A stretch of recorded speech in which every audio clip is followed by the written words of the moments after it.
লেবাননের রাজধানী বৈরুতের বন্দরে ভয়াবহ বিস্ফোরণে নিহতের সংখ্যা বেড়ে দাঁড়িয়েছে ১৩৫ জনে।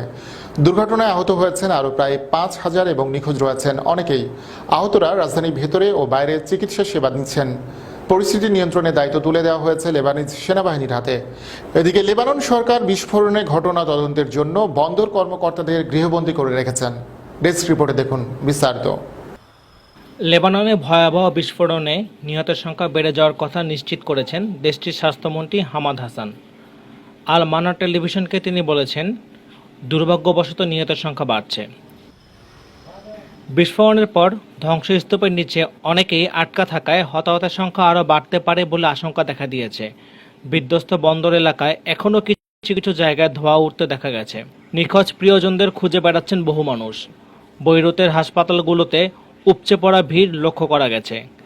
স্থান সংকটের কারণে হাসপাতালের বাইরে আহতদের সেবা দিচ্ছেন চিকিৎসকরা।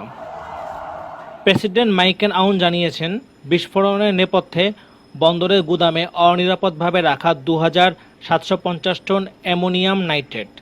বন্দরের কাস্টম প্রধান ব্রাদ্দি তাহের জানিয়েছেন, তিনি এ রাসায়নিক পদার্থ সরিয়ে নেওয়ার জন্য বেশ কয়েকবার চিঠি দিয়েছেন, কিন্তু তা সরানো হয়নি।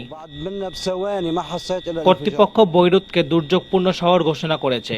এক বিবৃতিতে এই ঘোষণা দিয়েছেন দেশটির তথ্যমন্ত্রী মানাল আবদেল সামাদ নাজদ।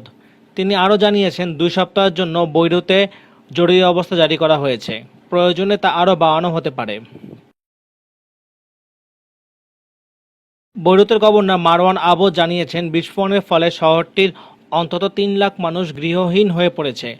এতে ক্ষয়ক্ষতির পরিমাণ ১০ থেকে ১৫ বিলিয়ন মার্কিন ডলার হতে পারে।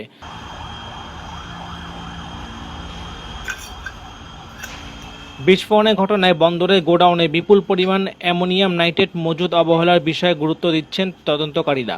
ইতিমধ্যে এই ঘটনায় দায়ী সন্দেহভাজন বেশ কয়েকজন কর্মকর্তাকে গৃহবন্দী করার নির্দেশ দিয়েছে দেশটির সরকার।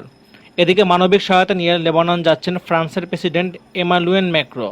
ফ্রান্স থেকে ২টি বিমানে করে উদ্ধারকর্মী এবং মানবিক সহায়তা নিয়ে বৃহস্পতিবার বৈরুতে পা রাখবেন তিনি।